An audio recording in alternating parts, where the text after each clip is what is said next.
محرم ذی الحجہ کے بعد ناخن اور بال کاٹنا، ذی الحجہ کے پہلے 10 دنوں میں بال اور ناخن نہ کاٹنے کی شرعی حیثیت کیا ہے؟ کیا یہ صرف قربانی کرنے والوں کے لیے ہے یا سب مسلمانوں کے لیے ہے؟ نیز اگر کسی کی حجامت زیادہ بگڑی ہوئی ہو تو کیا وہ ان دنوں میں بال بنوا سکتا ہے؟ رحیم دات 4 سدہ سے، ذی الحجہ کا چاند نظر آ جائے تو حدیث میں آتا ہے کہ وہ شخص جس نے قربانی کرنی ہے، قربانی کا ارادہ ہے جس کا، ہر آدمی کے لیے نہیں ہے، جس نے قربانی کرنی ہے، جس کا ارادہ ہے، ظاہر ہے مالدار کا ارادہ ہوتا ہے، اور اگر غریب کا ارادہ بن گیا ہے، واجب تو نہیں ہے غریب پر لیکن وہ ارادہ کر لیتا ہے، تو اس کے لیے بھی مستحب حکم یہ ہے کہ وہ ناخن اور بال نہ کاٹے، یعنی چاند نظر آنے سے پہلے کاٹ لے اور پھر ان 10 دنوں میں نہ کاٹے، اور وہ جب کاٹے جب جانور کے گلے پہ چھری چل جائے۔ یہ افضل عمل ہے، بہتر عمل ہے، لازم نہیں ہے، اور یہ افضل بھی اس صورت میں ہے کہ بعض دفعہ یہ ہوتا ہے کہ 40 دن ہونے والے اور ناخن بال آپ نے کہیں کاٹے نہیں ہیں،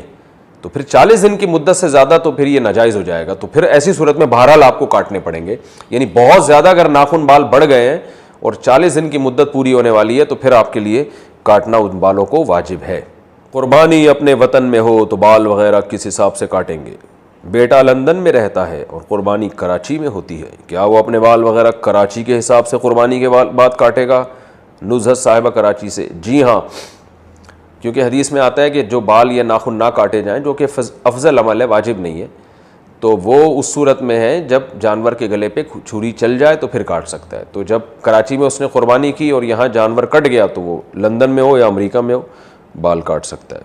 قربانی کی عبادت کا آغاز کب ہوا؟ کیا قربانی حضرت ابراہیم علیہ السلام کے زمانے سے شروع ہوئی ہے یا اس سے پہلے بھی ہوتی تھی؟ نیز یہ حضرت ابراہیم علیہ السلام سے پہلے جو نبی تھے وہ کس چیز کی قربانی کرتے تھے؟ عثمان گوجرانوالہ سے۔ قرآن سے اشارہ ملتا ہے کہ قربانی حضرت ابراہیم علیہ السلام سے پہلے بھی ہوتی تھی، مگر اس شکل میں نہیں تھی، وہ دوسری شکل میں تھی۔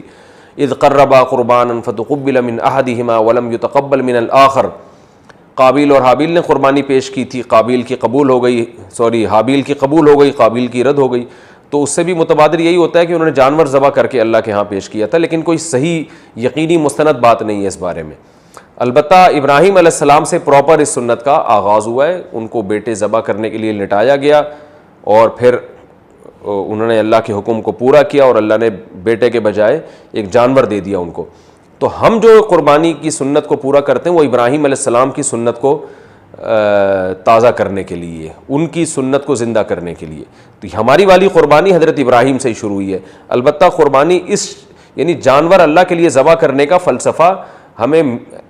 قرآن و سنت سے اشارہ ملتا ہے کہ وہ پہلے سے بھی تھا وہ۔